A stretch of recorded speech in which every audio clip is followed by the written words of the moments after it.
Okay, this is the second lesson on brake analysis, and we are going to continue from where we ended, and we will be looking at the heat that is dissipated by the brakes.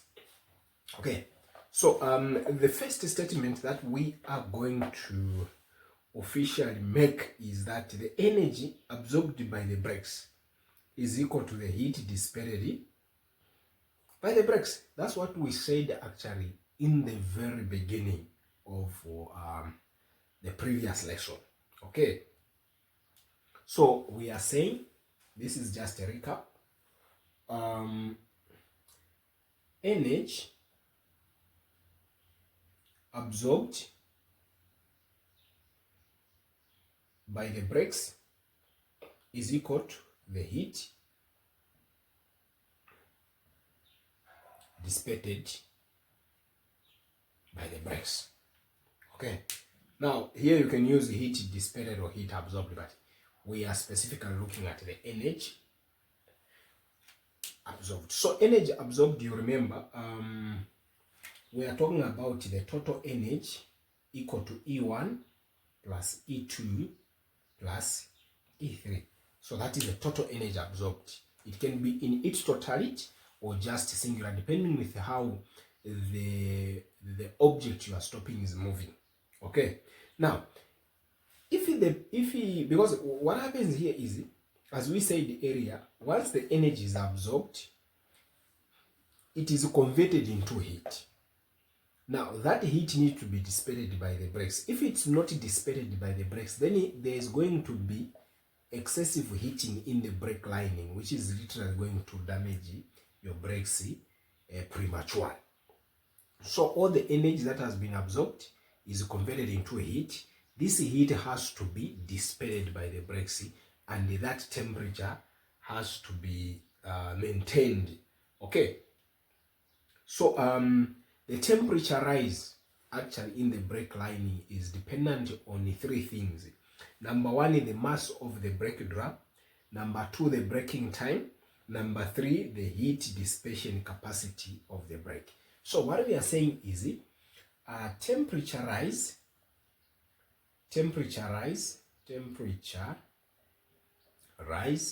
is dependent. Okay, I'll put it shortcut. Depend on, number one, the time of braking. Okay, the time of braking. So the longer you brake, the more the temperature is going to rise. Okay, number two, mass of the brake drum. And number three, which is most important for us, is the heat dissipation capacity.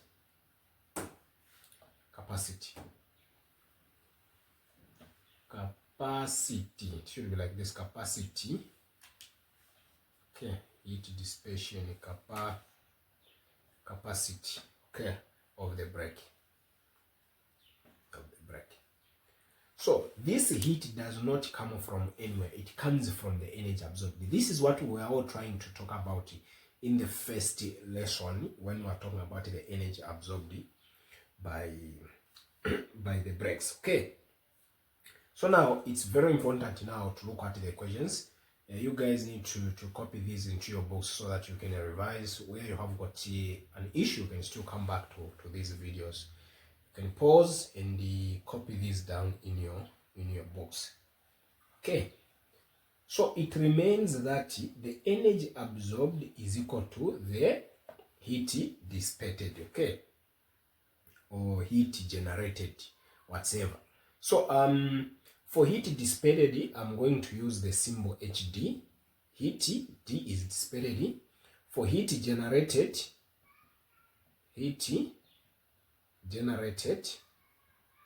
I'm going to use the HG. G is just for generated. So what we are simply talking about is the same thing. When the brakes are applied, that energy is simply converted into heat generated, and that heat generated is equal to the heat dissipated. Okay, so what we are talking about is the energy that is absorbed by the brakes is equal to the heat generated. Then it should be equal to the heat dissipated. There's no difference. We are talking about the same thing. Now, the heat generated, which is the same as energy, I want to maintain only one because only one will be important for. It's one and the same thing. The heat that is generated when that energy is converted into heat is equivalent to, remember the properties of the brakes when we're talking about the first thing when you are designing, coefficient of friction. Then there's a normal force and the peripheral velocity. If you remember these, we talked about it. So this is the heat generated. This is the coefficient of friction. We already talked about it. Then we only talk about, this is the normal reaction force. Okay, the normal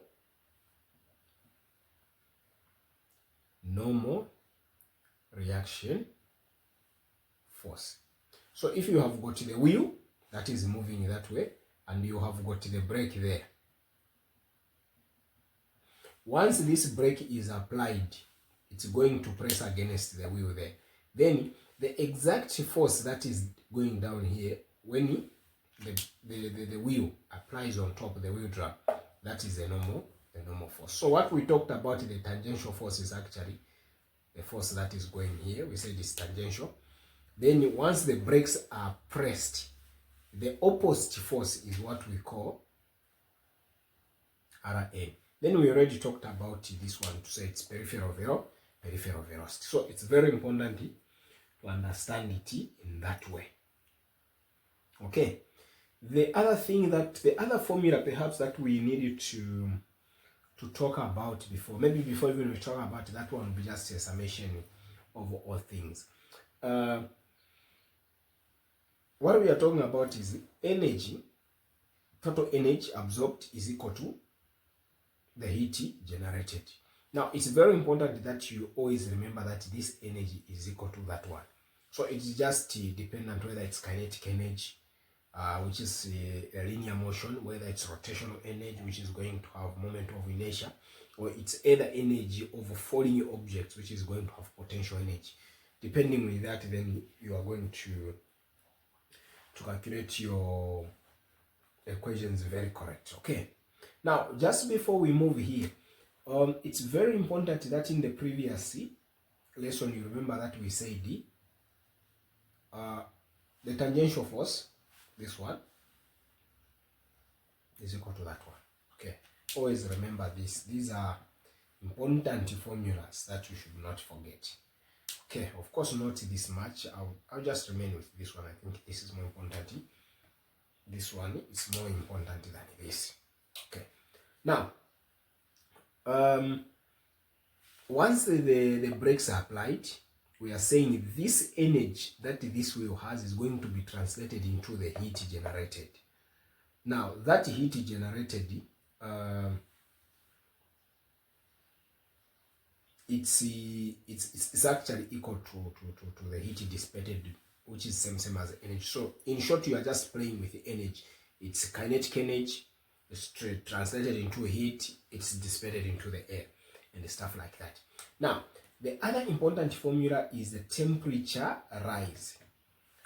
Okay, so this heat is converted into, this energy is converted into heat. Then you expect that there will be temperature rise in the brake line. So this one is given by Hg over mc. Okay, I can remove this so that we can talk about this one. It's going to be something that is important. Okay.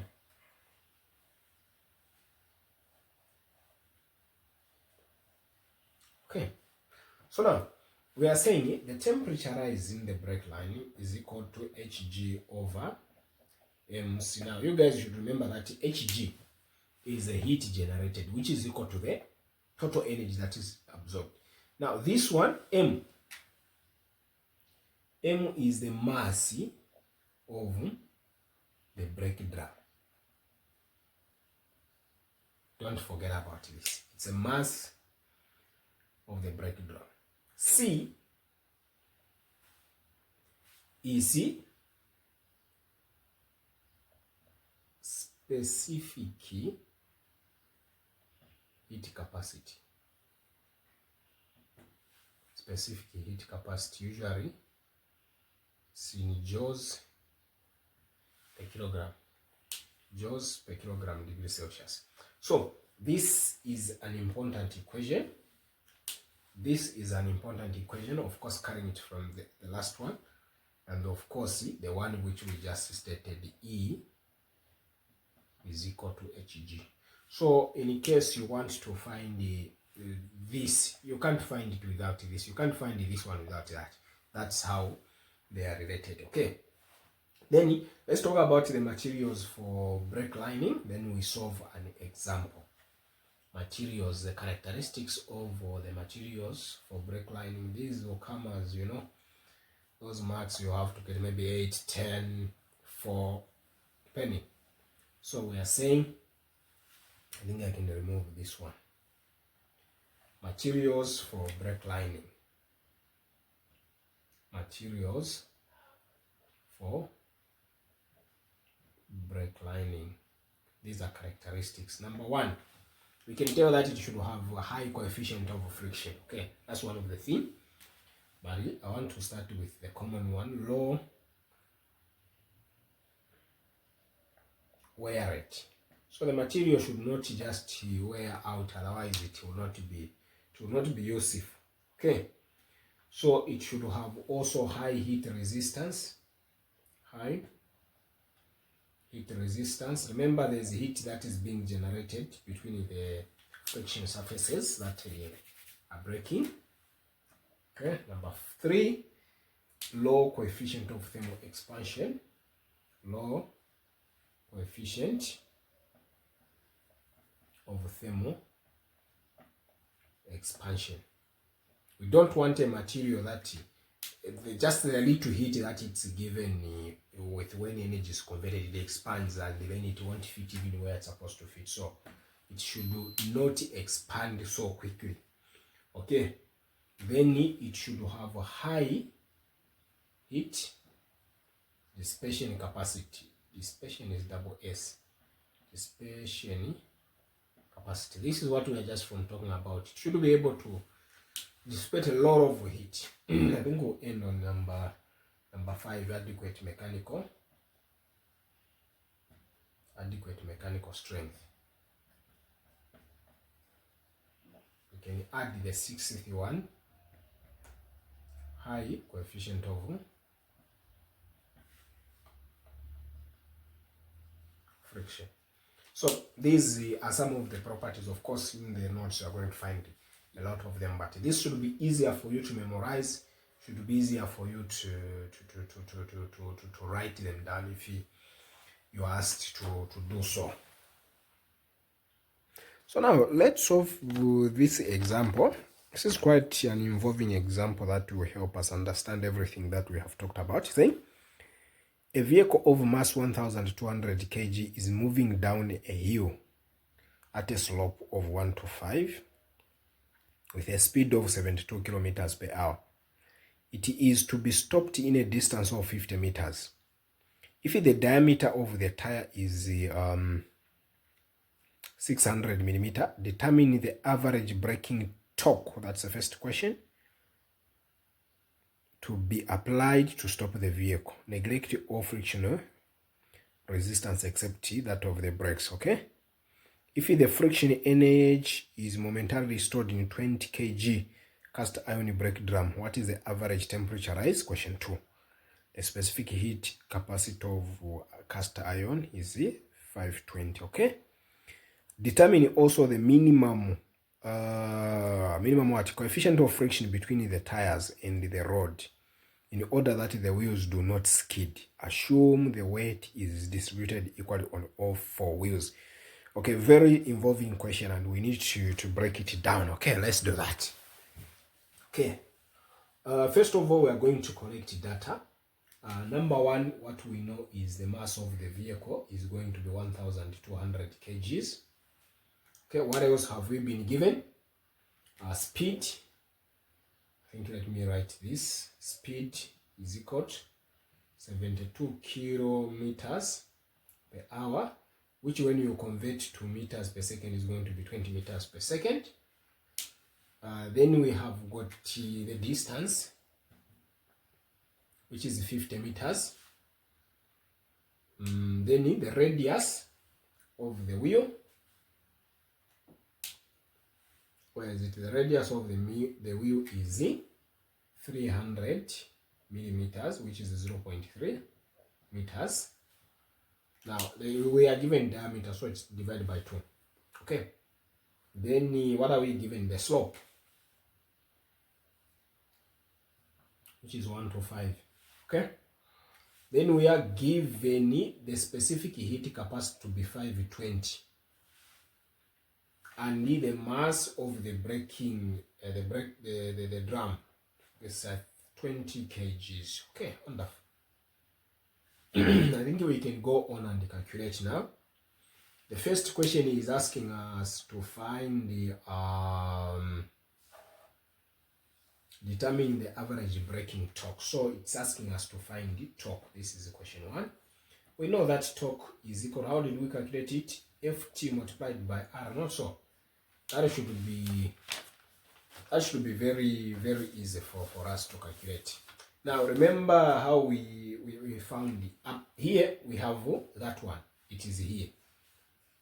But do we have Ft? No, the tangential force. So we need first of all to calculate Ft.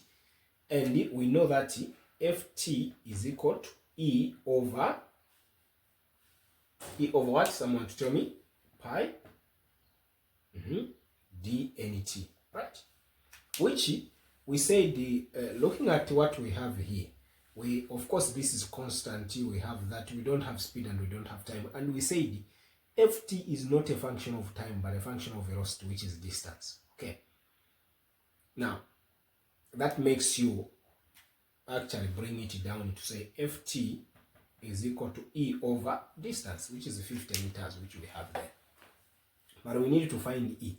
Now, to find E, remember we said E, let me write here, E is equal to E1 plus E2 plus E3. This one we said it's kinetic. This one is the rotation. This one is for potential. So what do we have? It's on a slope of 50 meters. And the ratio is 1 to 5. What do we have first of all? We know that rotational is out. So we have kinetic energy and the potential energy. Okay. So kinetic energy, which was E1, is equal to half mv1 squared minus v2 squared. Okay. So E1 is equal to half, the mass is 1,200 multiplied by, we know that it's 0 because the question says it was brought to rest. So this is going to be 0. And the velocity there is 20 squared minus 0. Okay.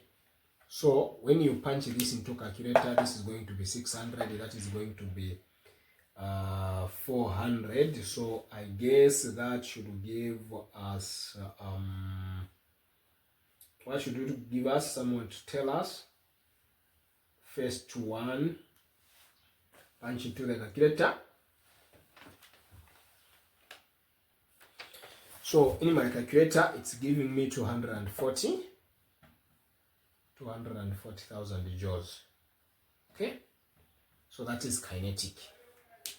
I think we can remove this side because we don't have any use for them. So we have found E1. Let's find the one for potential energy. E3 is equal to mg h1 minus h2.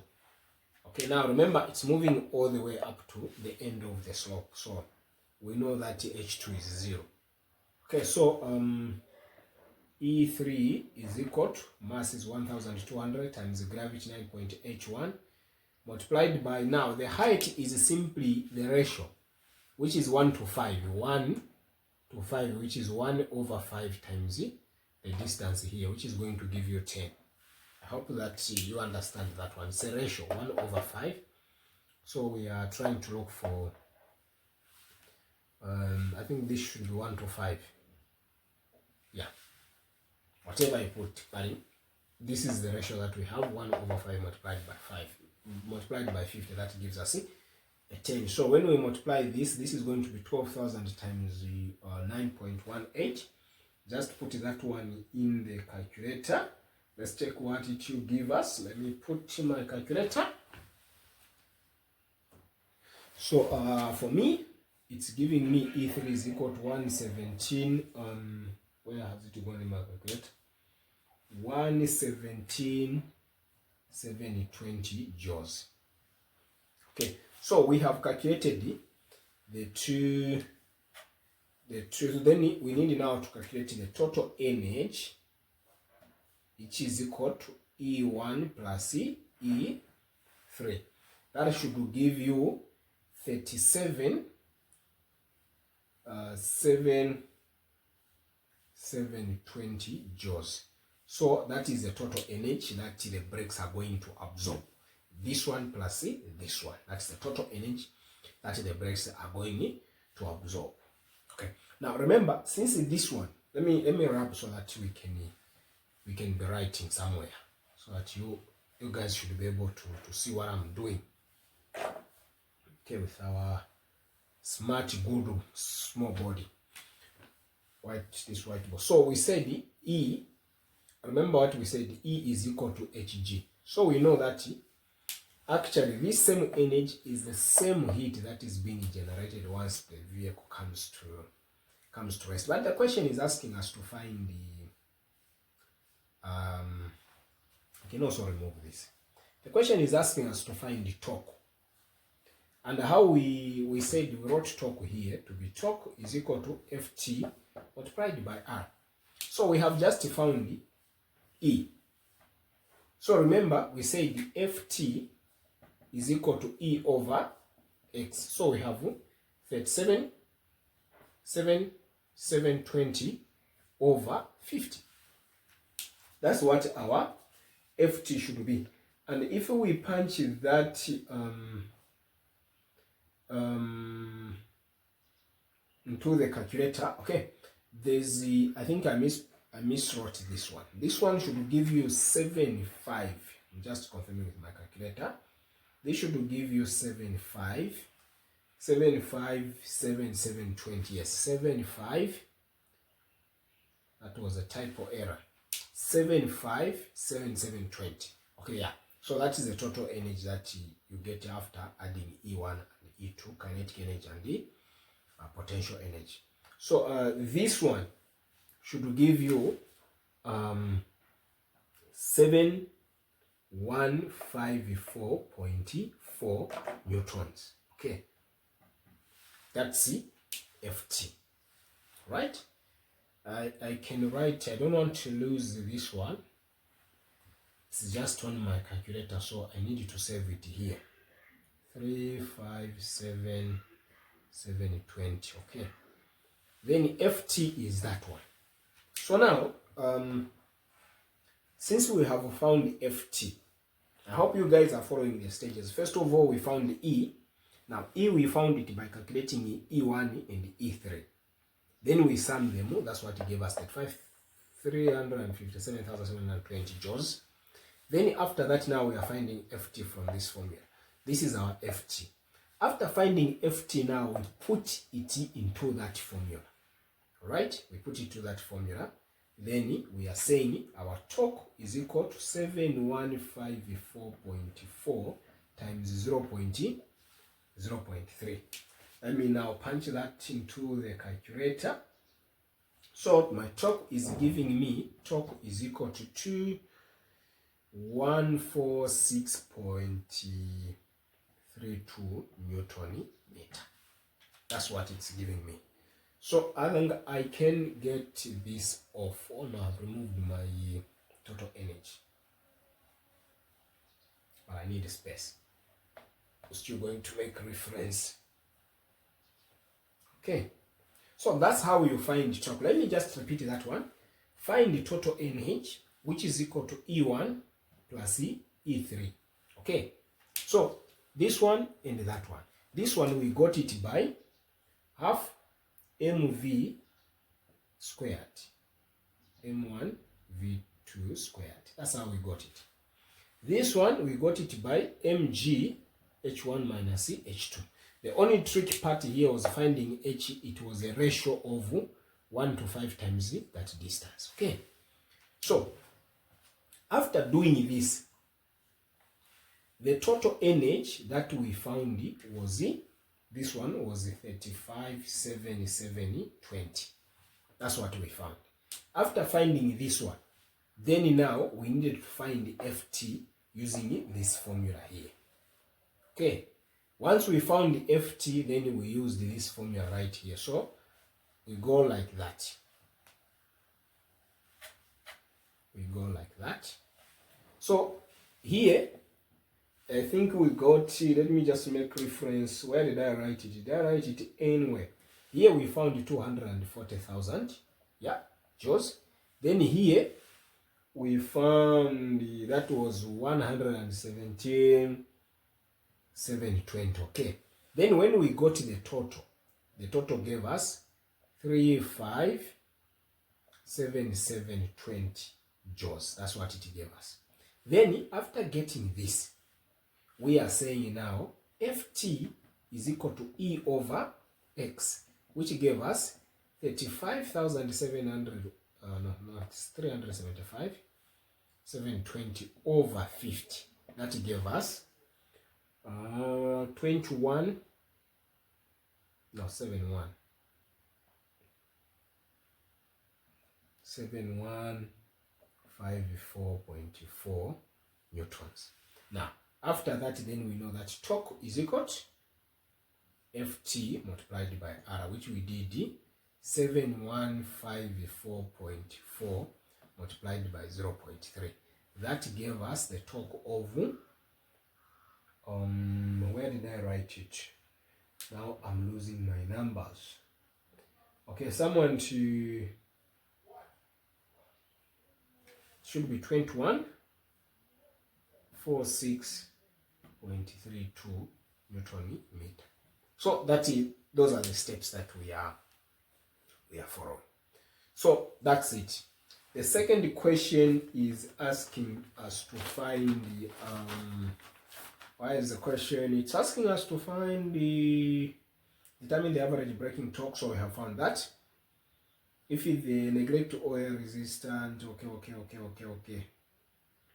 If the friction is meant, okay, 20, determine the rise in temperature. Okay, so the second question is asking us to find the rise in temperature.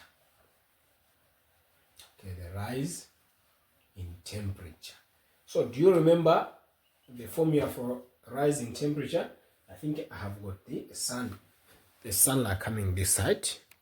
Okay, so we're saying the rise in temperature, that is the second equation. You remember the formula for temperature rise is equal to Hg over mc. That's what we said. But you see, we said the Hg is the same as E. So we have already found the E. We said the E is equal to Hg. And this, what we found was that 57720. And we know our M is 20 kg. And this one is 520. So it's just to punch into the calculator. So that should give you 357,720 over 20 by 520, not so. So what is the answer? Where's my calculator? My calculator should be able to give me 34.4 degrees Celsius. That's how you find it. Very simple. The third question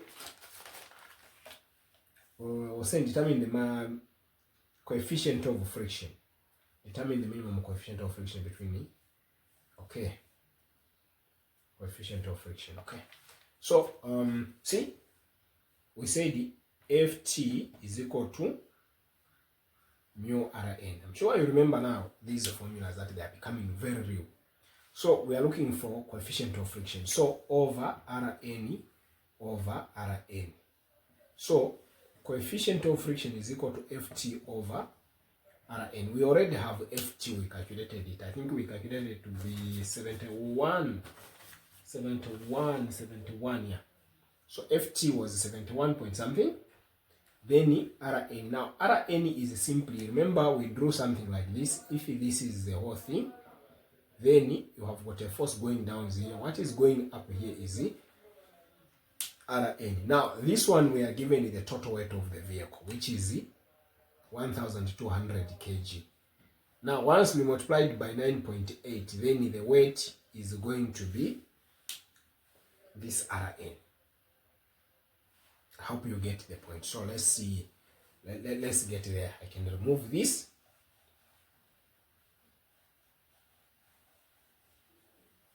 Can remove that. So what we are saying is mu, the coefficient of friction, is Ft over Rn. This is 71 point. Maybe before I even go anywhere further, I need again to explain to you what this is. So Ft we already have. Rn we are saying it's mass of the vehicle multiplied by gravity, simply the weight. So we have 71 54.4 over 1200 times 9.81. So that is our coefficient of friction, which should give you 0.61. It has got no units, it's a coefficient of friction. So this is where we end with the second lesson. Very, very, very important. I want to emphasize again what we have covered so far in the first lesson, what we covered rather in the first lesson, and also in this lesson. Number one, we said the total energy absorbed by the brakes is equal to E1 plus E2 plus E3. Now remember that E1 is kinetic energy, E2 is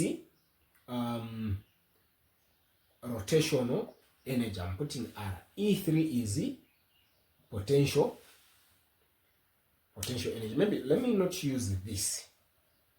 Yeah, before people get confused. E1 you can write like this: kinetic energy plus this one is rotational energy, this one is potential energy. You should always remember this. Analyze the question and see which energy does the moving body possess. Number two, we said this one is equal to Ft, right? No, let me not do it that way. We said E is equal to work. Okay, now this work, we said work is equal to what? Ft n Ft pi dnt. That's what we said, which brought us to the equation E. I'm in love with E. Which brought us to the equation Ft is equal to E over pi dnt, which is the same as E over distance. Remember this always. Okay. Then we got the equation that was Ft is equal to mu Rn. Very important to remember that. Then we got to heat dissipation. We got to heat dissipation where we said the total energy that is being absorbed is equivalent to the heat that is being generated. Okay. And we said the rise in temperature is equal to the heat generated over mc, where this is the mass of the braking disc. This one is a specific heat capacity. Always remember these formulas. See you in the next lesson.